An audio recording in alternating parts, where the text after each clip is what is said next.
coming up on Marriage Today with Jimmy and Karen. See, good marriages are not marriages without anger. Everybody gets angry. Good marriages are marriages where you can process it quickly. You can get bad emotions out of your marriage quickly. You know, when you're constantly thinking negative or hearing negative and it's getting inside of you, you know, it's just like anything else. You fill it up and fill it up and finally it has to come out. You know, you can't keep it bottled up forever.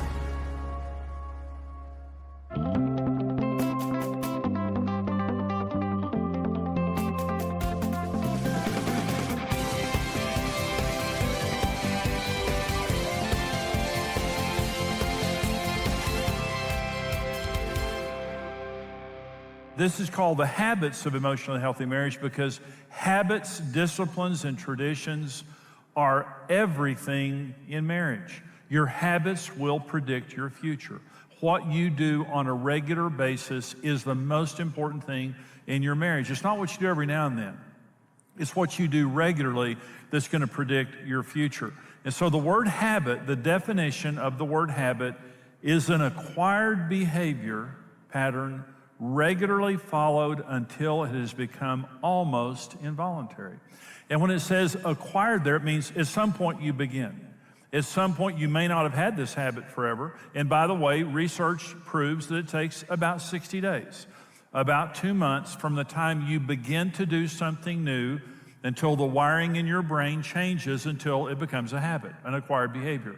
And so almost involuntary. So when Karen and I get up in the mornings today, 43 years later, after we get married, we're old married people. We're kind of on just autopilot, and there's just things that we do. And thankfully, they're good things that keep our marriage strong, that we're strong personally. But when we first got married, we had horrible habits that we got into that almost ended our marriage. So I want to talk to you about good habits in marriage. And let me say this, no marriage that is good because of chemistry, or because you married your soulmate, or because of good luck. That doesn't exist. All marriage requires work. You have to work at marriage for it to work. In Genesis 2:24, God gave us the 4 foundational laws of marriage. The first law is, God says, for this cause, a man will leave his father and his mother. It's the law of priority. Marriage only works in first place. If your work comes before your marriage will not work. If your children come before your marriage will not work. If anything except for Jesus comes before your marriage won't work, because the number one law, not principle, not truth, the number one law of marriage is it only works in first place. The second law of marriage, it says a man will cleave, he'll leave his father and mother and cleave into his wife. The word cleave there is not a familiar word to us in the English language. And so it's very difficult for us to comprehend it. But in the Hebrew language, it's the word dabak. It says a man will cleave into his wife. The word cleave means to pursue with all your energy. It means you work at it. And by the way, the reason that we know that God didn't say that just to Adam and Eve is they didn't have a mother. It says, for this cause a man will leave his mother and his father. God was speaking this to all people who would ever be married. And he was saying, marriage is only going to work now if it's first in your life, and if you're willing to work at it, because marriage is work. You're going to have to pursue your spouse with energy. And so this requires work. And so I want to talk about the 4 habits of emotionally healthy couples. Now, for some of you that are watching this, listening to this right now, you're saying, after I get through with this message, you'll say, yeah, we do 1 of those, or we do 2 of those. That's right. The ones that you're not doing, you're going to have to work at implementing this into your marriage. It's not going to happen automatically. But once you've worked at it for a month or 2, it'll just become the default setting. And now you'll replace bad habits with good habits. For some of you, you don't do any of this stuff. But again, you can change a bad marriage simply by changing the habit patterns in your marriage. And the wonderful thing is, it doesn't take a long time. In a matter of days or weeks, you can have a new marriage simply by changing the patterns, the disciplines and traditions in your marriage so that you have and maintain a healthy marriage for the rest of your lives.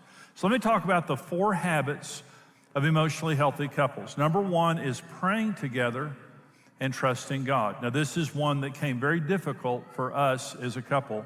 We prayed a little bit individually, but we really didn't know how to pray that well anyway.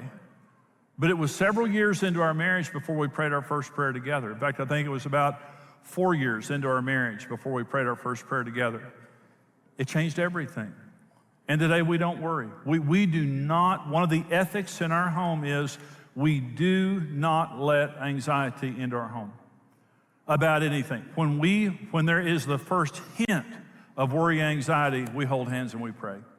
Karen and I used to walk in the mornings together for many years. We don't do that as much anymore, but we still have times that we pray together.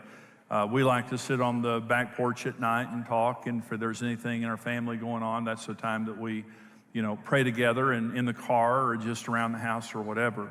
But find a time for it, and it doesn't have to be legalistic, but you should be praying together as a couple 2 or 3 times a week, especially if there's something going on that causes anxiety or stress. It really, really dramatically helps.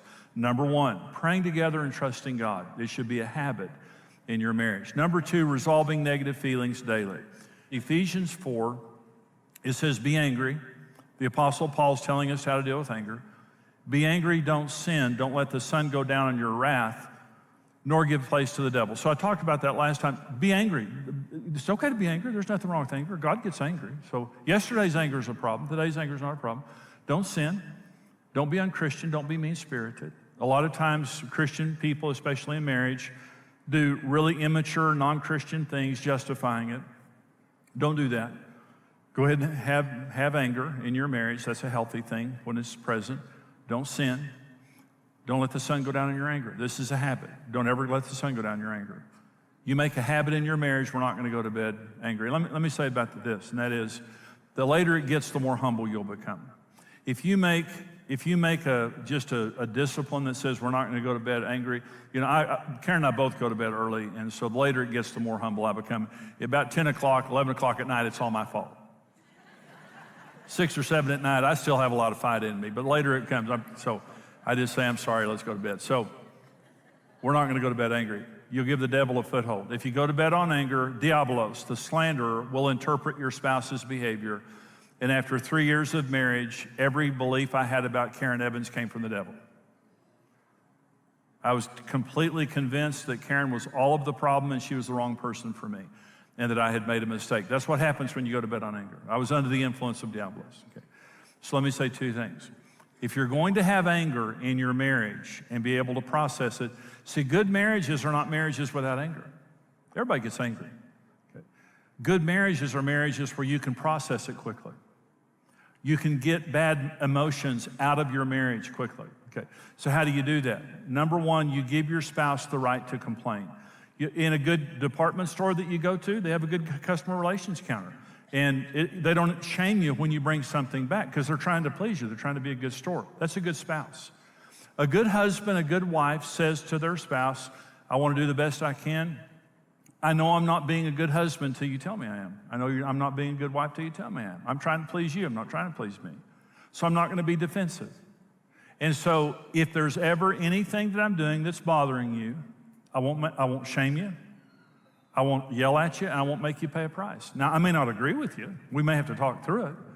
But I want you to know that I have a customer relations counter because I really want to be the best spouse I can be. And if you have something to say, I want you to say it. Let me say this now. In all the marriage counseling I've done over the years, you find a really bad marriage, they can't talk.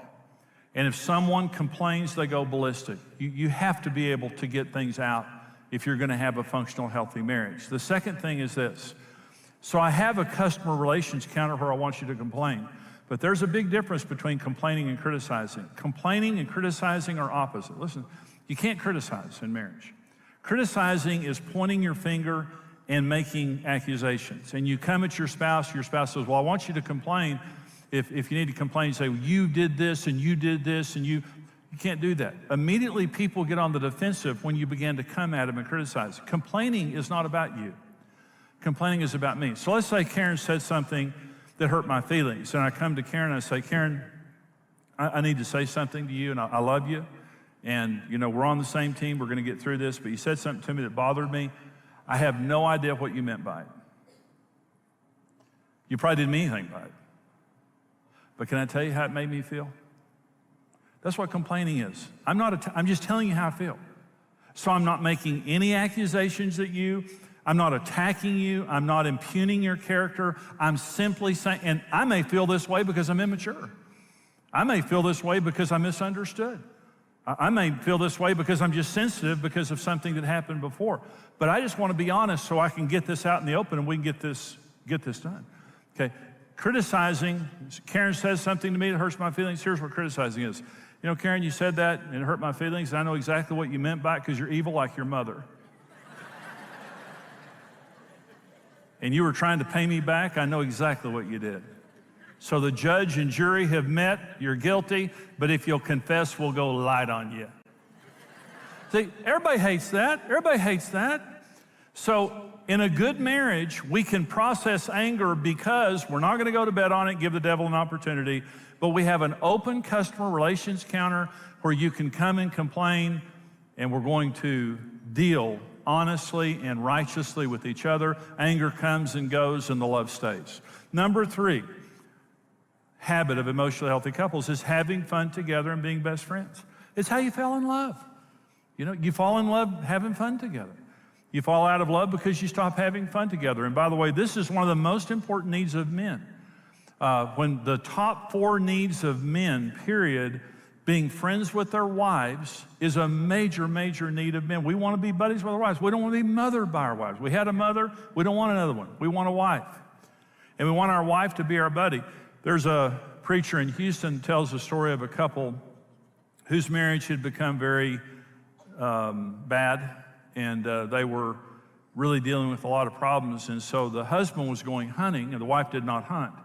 But this was a very smart wife. And the wife said to her husband, "Can I go hunting with you?" And they'd been having a lot of trouble in their marriage, and he said, "You don't hunt." She said, "I know, but I want to go hunting with you." He was a little worried. She wanted to get him in the woods with a firearm. And as you can imagine, that was a little troublesome. But it healed their marriage. She came out of her world into his world. They had fun. Listen to me. You're never better than when you're having fun. You show me a husband and a wife having fun together, you're at your very best. We fall in love because you take sex and fun away from marriage, you have a business relationship. And marriage is a rotten business relationship. We need to be having fun with each other in marriage. And it just simply means one is a date night. You ought to have a date night every week. It's a good discipline. It's a good habit of good marriages. A date night means our kids are not going to run our lives. We love our kids. We're going to get our kids taken care of.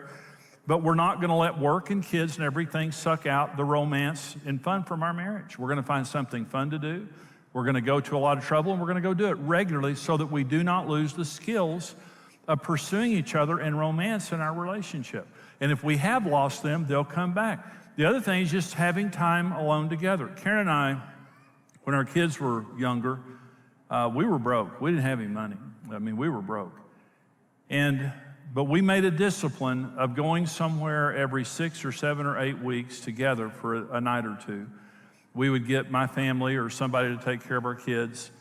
And we went to Pampa, we went to Lubbock, we went to Oklahoma City. We would drive. We would scrape together as much money we had to buy a cheap motel room for a night or two.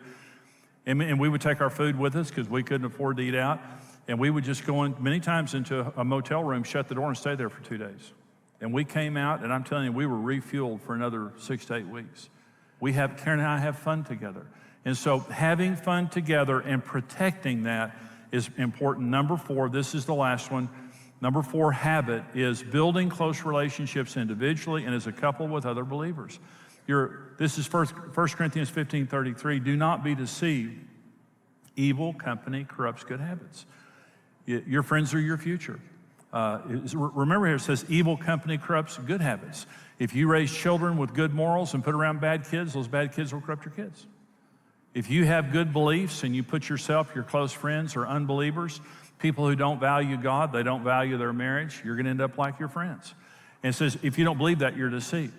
And so Hebrews 10 says, let us consider one another in order to stir up love and good works, not forsaking the assembling of ourselves together, as is the manner of some, but exhorting one another, and so much more as you see the day approaching. And the word day there is capital D. It means the coming of Jesus.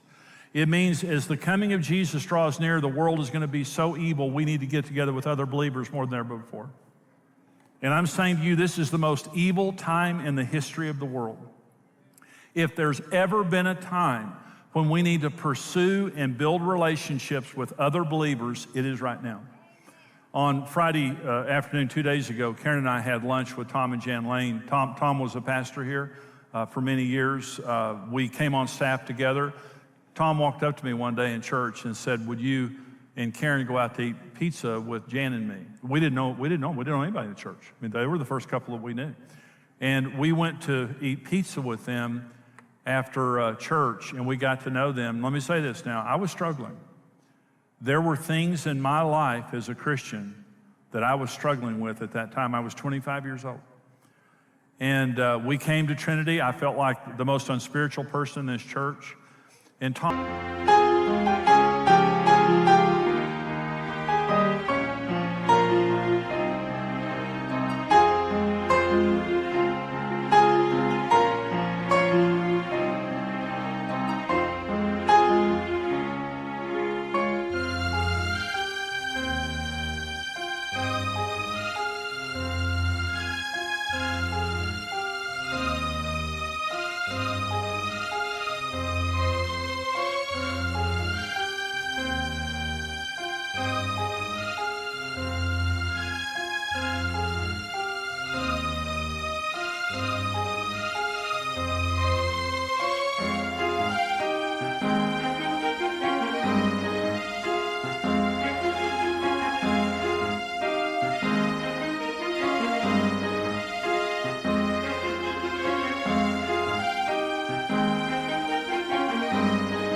Tom and Jan's relationship was just absolutely critical in that time in our lives of helping us to mature as believers.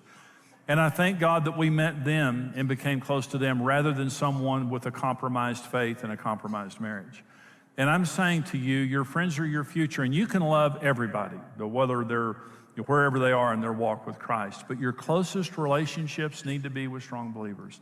And the very best place to meet strong believers is in church, is in a life group, and like that. But when you look at couples who are chronically healthy, they're people of prayer and people of faith. They don't let anxiety build up in their relationship. They have the ability to resolve negative feelings and get the anger out of the way so they can keep the love there.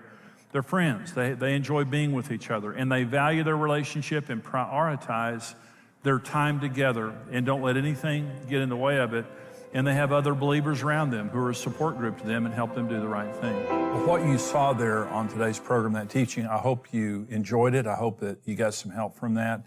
But this comes from the Emotionally Healthy Marriage series. It's a 5-part seminar series that I do to help couples to have an emotionally healthy marriage. Karen and I got married, and we were devastated, honestly.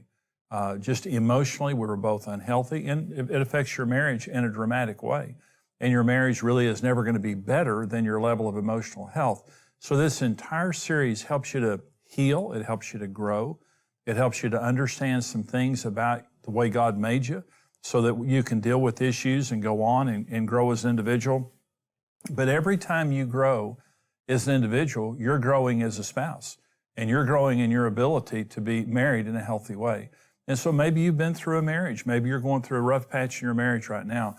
These resources can change your life and change your marriage and change your family for generations. Right now, for your gift of any amount, we want to get you the Emotionally Healthy Marriage CD series, the audio series, the entire 5-part series. If you give right now $55 or more, we want to send you the CD series with my 21-day Inner Healing Journey app.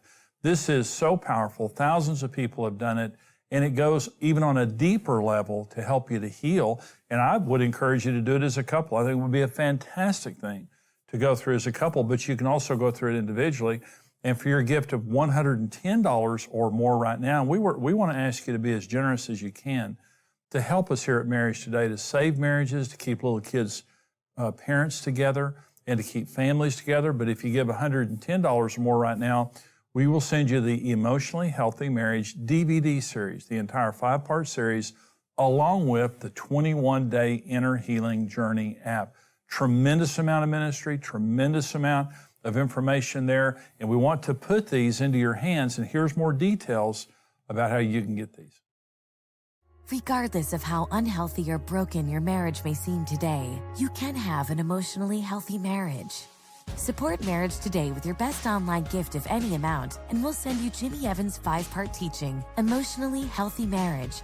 In this powerful series, Jimmy shares practical, easy-to-follow disciplines to renew your marriage. Receive the 5-part CD series and the 21-day Inner Healing Journey app for your gift of $55 or more. The 21-day Inner Healing Journey will guide you step-by-step through 21 daily plans, including personal application exercises, daily videos, and much more. For your gift of $110 or more, you'll receive the 5-part DVD series along with the 21-day Inner Healing Journey app. In a matter of days or weeks, you can have a new marriage simply by changing the patterns, the disciplines and traditions in your marriage so that you have and maintain a healthy marriage for the rest of your life. Experience emotionally healthy marriage today.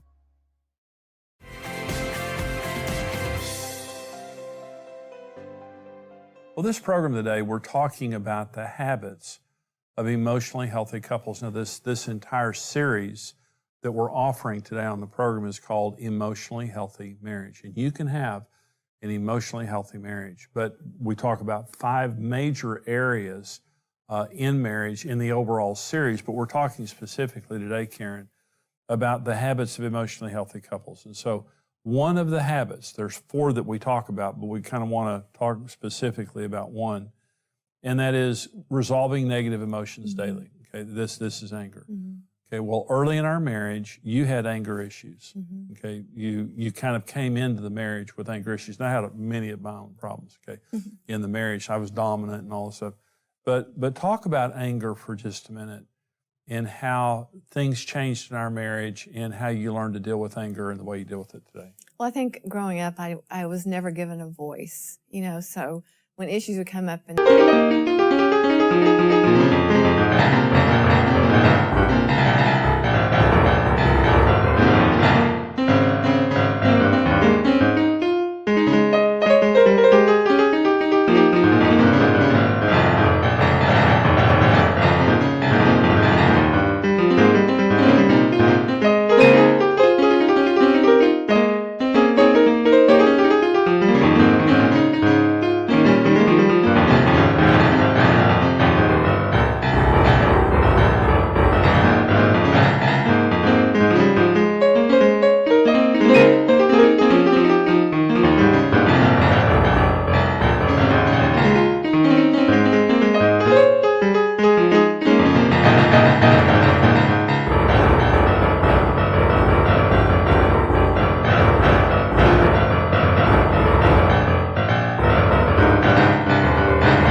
and of course I wasn't raised a Christian, I would stuff it. I didn't know how to deal with the hurt. I didn't know how to deal with, the way I was spoken to or things that were said about me.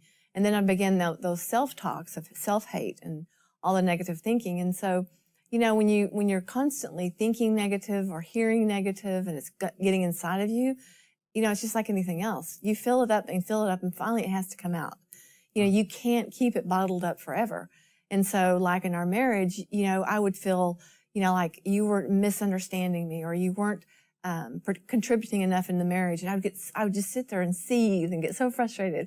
And I would be like, ah, and then you would just be like, what is your problem? And I'd be slamming the cupboards and I didn't really do a lot of screaming. I did more, more than you can remember. No, I did more of the cupboards and the driving off fast and so because you have to have an outlet. I mean, it's just like anything else. You've got to have an outlet. Yeah. And so, but I didn't realize, how destructive that was, not just for our marriage, but for myself. I mean, you can't keep that kind of stuff inside of you and it not affect you or your spouse. And so I think being honest, getting honest with, that and when I'd read the Word of God and it said, don't, sin in anger. And I was thinking, okay, did I sin? Because I don't know if I sinned. You play these gymnastics with your head of what's right and wrong. And then, finally it's just like I said before, I got so sick of the way I was. I wanted to change. And I'd read the scriptures where it says, put on love instead of the anger. Walk in love, be patient and kind. And I can just remember, that part of the anger is impatience. You know, you just get so impatient because everybody's not doing it your way, and I still deal with that. You know, I still deal with, it's not anywhere near what it was before, but I have to tell you the story. So the other morning I was having my quiet time, and I said, Lord, am I okay? Am I doing everything okay? And he goes, well, actually, you're not okay in the car. And I mean, I knew it was God. And it was just like God was saying, Karen, if you could really, it's not really fun being in the car with you. And I'm just like, oh my gosh. And I got so convicted of how I am, because I really am bad in the car. I mean, I'm just ranting and raving to everybody on the highway. It's like, who gave you your license? And it's just like, it's for the first time I could really feel like, okay, God, thank you for pointing that out, because hearing him say it, hearing God say it, it's like, okay, we're going to work on this a little more. Well, I think that, and we're almost out of time, so the only reason I'm kind of interrupting here, but you have changed dramatically in our marriage. I mean, I had all kinds of issues, so it wasn't your fault at all. But the only thing I would say from my perspective, Karen, is you said growing up I didn't have a voice. And I believe that emotionally healthy couples, you feel like you have a voice. You give each other a voice. And rather than rejecting each other and telling each other to shut up or ignoring each other, it's like, if there's something happening, I want to know. Yeah, that's and good. you feel like you have a forum for sharing. And I think that's the difference in our marriage today. Yeah, I is agree. rather than having to bottle everything up. And so you're a very honest person. But we allow honesty in our relationship without paying a price. And because of that, we're able to process anger. We still have anger. I mean, we still have issues like everybody else, but we can process it. And I'm really glad the Lord told you about that, about your driving, because he's told me my driving's excellent. I love the humility. Okay, thank you for joining us today. We're so glad that you joined us. Also, thank you for being our partners. If you're not a partner, we want you to join us and be a monthly partner. Our partners are precious. They're so important to the ministry, and here's how you can become a partner right now. God bless you. Going through divorce is a lot to ask of children and often results in years of emotional pain. It's a violent ripping apart of their parents and a sense of abandonment. What sometimes we see as a quick way out can mean complete loss for a child. You have a 100% chance of success in marriage. You were made for marriage. Marriage Today exists to protect children from the pain of divorce and to steer couples away from marital failure by telling them the truth. When you stand with Marriage Today, your individual effort multiplies with other like-minded partners, and together we can rebuild a legacy of strong families around the world. Choose your level of partnership today and receive immediate access to the video streaming library. Become a rock-solid partner today. Thank you for watching Marriage Today with Jimmy and Karen. Subscribe to Marriage Today's YouTube channel for more marriage-building videos and updates.